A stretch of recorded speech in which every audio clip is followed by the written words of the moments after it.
باور کنه نکنه 2 ماه بوده که در حاجتخانه او را آورد می‌دارن خودش اونجا سر میشه در اونجا زندگیش مشکل این با قیم نمیدونه چیکار کنه کجا رفتنش نمیدونه من توکای در بدن مردم میگم خونه شخصی شهر مرکز سایمون قایدار بیرون کنم با میزوری و کوچه با کوچه بگردم در روز عید رمضان در دادن بزرگ بودم عید قربان هم دادن بزرگ هیچ کی به داد اون نرسیده که تمام مقامات ها مکتوب کرد با هفتگی مکتوبش هست دادستان مثال آدمی هستن که تصدیق نگی من در جوم چخیلیم میکسم چند سال مویی میشنوسی میکسم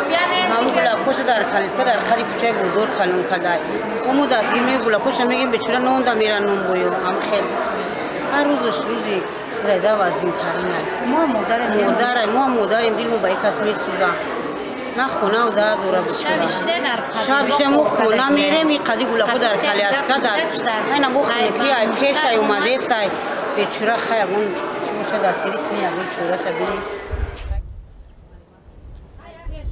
در حقیقت من زندگی میکنم نگم که بابت دروغ گفته یا سیفاهی میکنم این خوفه ها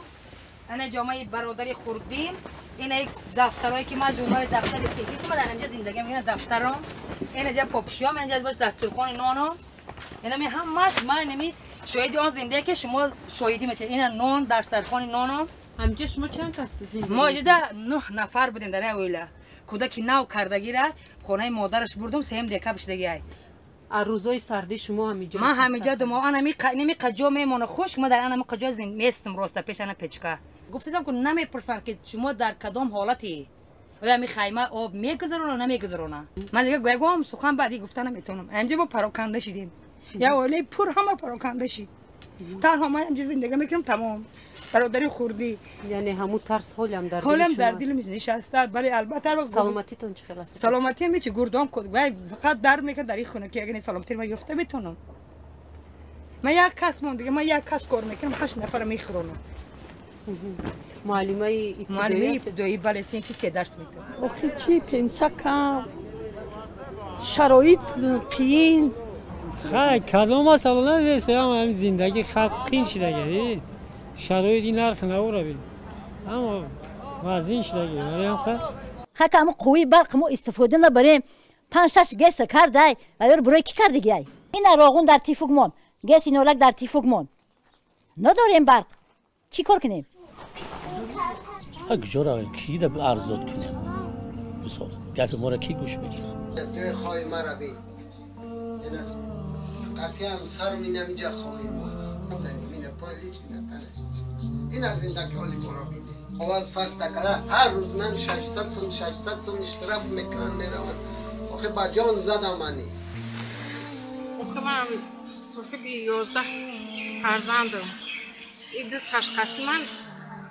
چی هم دودکی دارم آخه من یک کمپیر پنسانی رم یا 110 سم پول میگیرم به همیو میرس بیونه دادارم من یک جومیو همیو را آخ میخوام شما من از میدونم که شش میره بسش نگیریم ولیتون که اینم 5 تا فرزند داره در کلادگیر زندگی میکنم بچه ما آمدن هفتی من مثلا کلی من کلادگیر پیش کردم از کماکن 5 تا کلی من کلادگیر پیش کردم کلی حتی 5 که در دستون آوردم دستون آخرین درگاه میمون نیست یعنی موضوعه این اومدی بگه 6 میرسه میگه کاپیتان میگه ورکان بودنش ما تو این روزا درکشن دارم که در جای 4 بچه دارم هر کمی میورم ما با خواهش خودم عسکری روی کدکیم گوش 1 سال خدمت کرد ایشا روی کدن یعنی من یک بیا بچه دارمش نشده زورا نشده که اردا بتا ما ایوانی تا یک گروپایم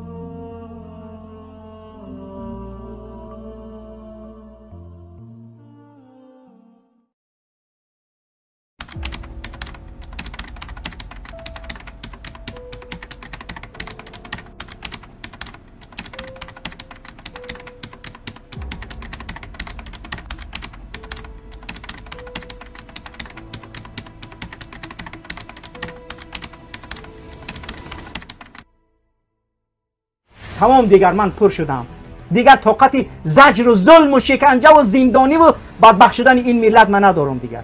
به همون خاطر ملت یک دست شوه نمیگم یگان نفر با ما بیاید هر چی که خودتان هستید حق خودتان حمایت کنید ناموس خودتان حمایت کنید همسر و خواهر و فرزند و برادر و پدر و مادر خودت حمایت کنید برای حمایت کردن همسر و پدر فرزند خودت یگان حزب گروه لازم نیست یگان سازمان و نهاد لازم نیست تنها مرد شدن لازم است تنها انسان آزاده بودن لازم است تنها قهرمان این ملت آنانی هستند که آنچه که میبینن دیگر طاقت شنیدن و گوش کردن طاقت آنچه که بالاش میکنن ندارن دیگر اینها مرد باشه از همسر از پدر از فرزند از زمین خودتان حمایت کنید اینها اجنبیانی هستند که آمدند میفروشند تمام آنچه داریم با تاراج میبرند و میگریزند جاهاشان آماده است ای مسلمانو خوب باور کنید خود نکنید من دیگه طاقت ندارم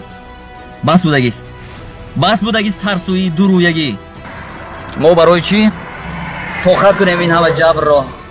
این همه سختی ها را این همه تنگی ها را برای چی طاقت کنیم نخود در حدود جمهوری تاجیکستان ما نان خود را از دهانمون کشیده گیرن چیزی گفته نتوانیم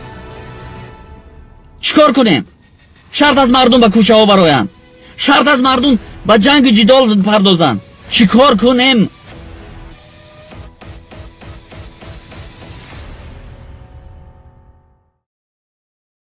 یگان حکومت یگان دیکتاتور در برابر مردم مقاومت کرده نمیتواند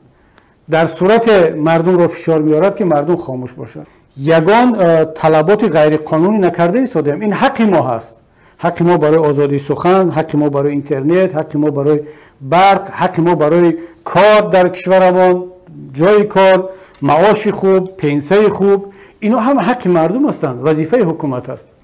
پس وقتی آن رسیده است همدیاران عزیز که در طلب کردن حق خود یک کمی استوار باشیم یک کمی جسارت داشته باشیم و با نیروی خودمان باور داشته باشیم